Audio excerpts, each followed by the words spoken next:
फटाफट से लेकर आते हैं समय का बाजार का एक्शन, क्योंकि बाजार में तेजी के साथ कारोबार करते हुए दिखाई दे रहा है। दिन के ऊपरी स्तरों पर मार्केट होल्ड कर रहे हैं। गैप अप ओपनिंग हुई, उन्हीं लेवल्स के आसपास ट्रेड करते हुए फिलहाल निफ्टी 274 अंक ऊपर है, 23,897 पर ट्रेड कर रहा है आज के सेशन में। Bank Nifty mid cap small caps वहां भी बाइंग का ही सेशन देखने को मिल रहा है। हालांकि अगर निफ्टी बैंक को देखेंगे तो दिन के ऊपरी स्तरों से कंपेयर करें तो थोड़ा नीचे जरूर आया है, लेकिन अभी भी ऑलमोस्ट 1% के गेन्स यहां भी देखने को मिल रहे हैं। 1.5% से ज्यादा की तेजी मिड कैप्स में है और सिमिलर प्राइस एक्शन आपको स्मॉल कैप इंडेक्स में भी दिखाई देगा। 926 अंक ऊपर इस समय मिड कैप इंडेक्स ट्रेड कर रहा है, जो कि लगभग 1.5% के आसपास की तेजी है। स्मॉल कैप इंडेक्स भी 1.5% ऊपर है।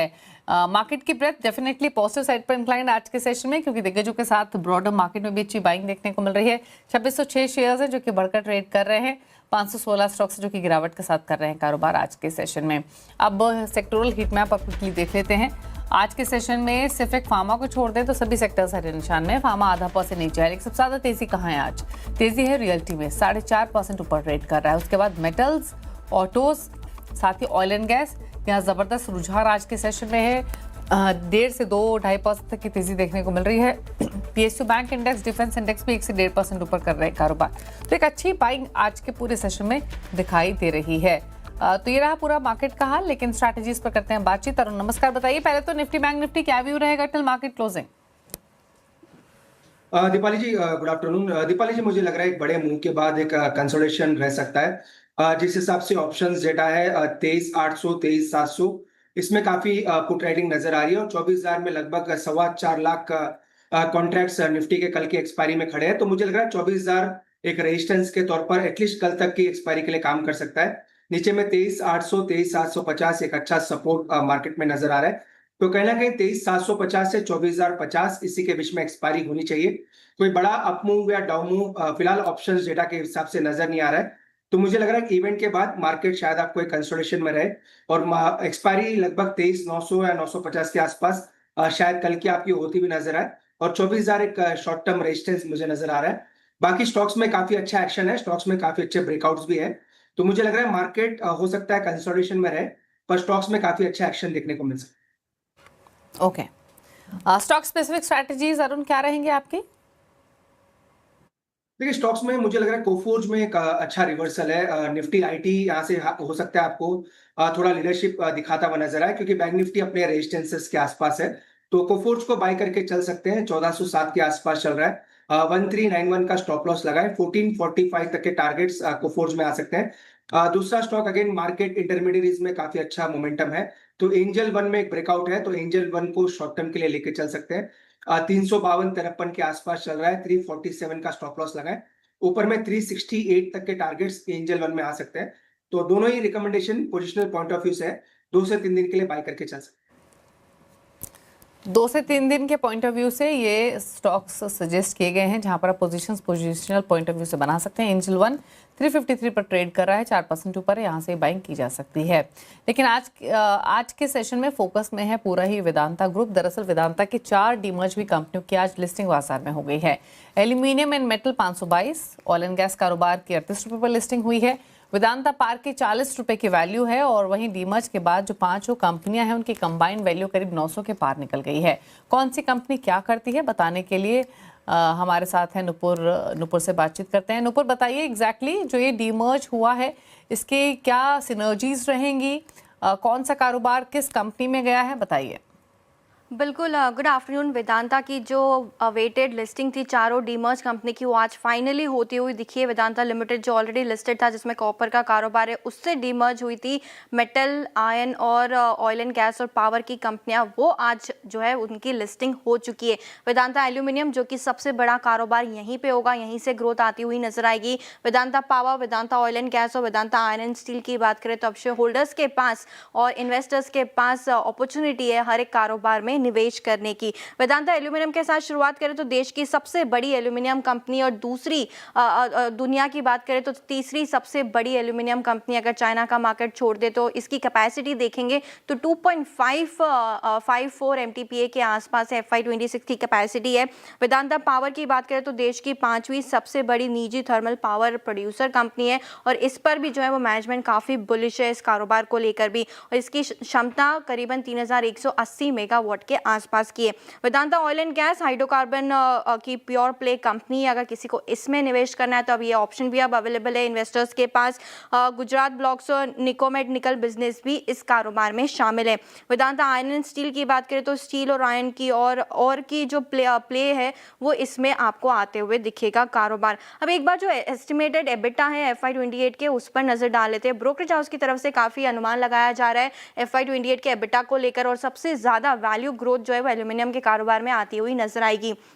वेदांता एल्यूमिनियम देखे तो 40,000 करोड़ का एबिटा यहाँ पर लेके चल रहे हो। वैल्यूएशन EV टू एबिटा दे तो 6 के आसपास आता है। वेदांता पावर 1900 करोड़ का एबिटा यहाँ पर अनुमान है। EV टू एबिटा 8 के आसपास यहाँ पर आता है।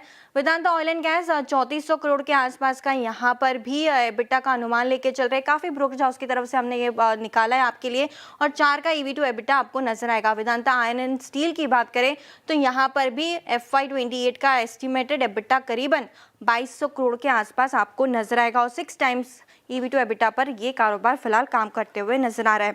अब वेदांता से डीमर्ज हुई 4 कंपनियों की आज लिस्टिंग हुई है। वेदांता ग्रुप के चेयरमैन अनिल अग्रवाल जी से CNBC आवाज से खास बातचीत की और कहा कि एल्यूमिनियम और पावर में क्षमता बढ़ाने पर कंपनी का पूरा फोकस बना हुआ है। एल्यूमिनियम में अभी हम 3 मिलियन टन बनाते हैं, 30 लाख टन, उसको 60 लाख टन करेंगे और उसके बाद उसको 1 करोड़ टन करेंगे। इतनी डिमांड सप्लाई है। हमारे पास 3 बहुत अच्छी माइन है, तो माइन से लेके कोल माइन तक फुल्ली इंटीग्रेटेड है। लोग बहुत अच्छे हैं, और अब हमारे पास खुद की टेक्नोलॉजी डेवलप हो गई है।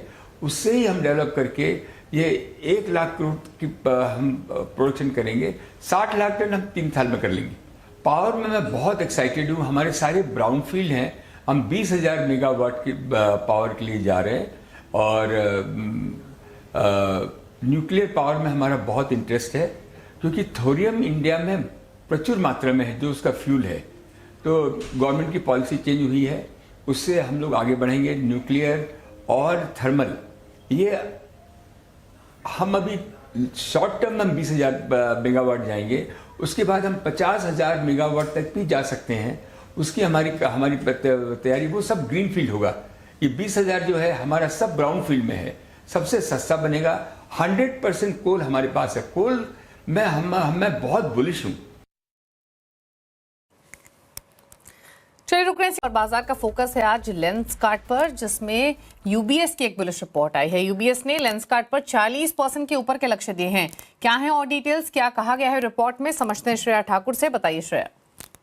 Right Deepali, good afternoon to you, thank you so much. और लेंसकार्ट में अच्छी खासी तेजी आज के सेशन में देखने को मिल रही है, क्योंकि UBS ने इस पे अपनी रिपोर्ट की शुरुआत की है, कवरेज इनिशिएट किया है, इसलिए काफ़ी इंपॉर्टेंट हो जाता है। और खरीदारी की राय इन स्तरों पर, और टारगेट प्राइस आपके सामने रखूँ तो 730 रुपये प्रति शेयर का टारगेट प्राइस लेंसकार्ट पर आया है। यानी कि जैसा कि आपने मेंशन किया, 46-47% का अपसाइड पोटेंशियल लेंसकार्ट में लंबी अवधि की नजरिए से UBS को पसंद आ रहा है।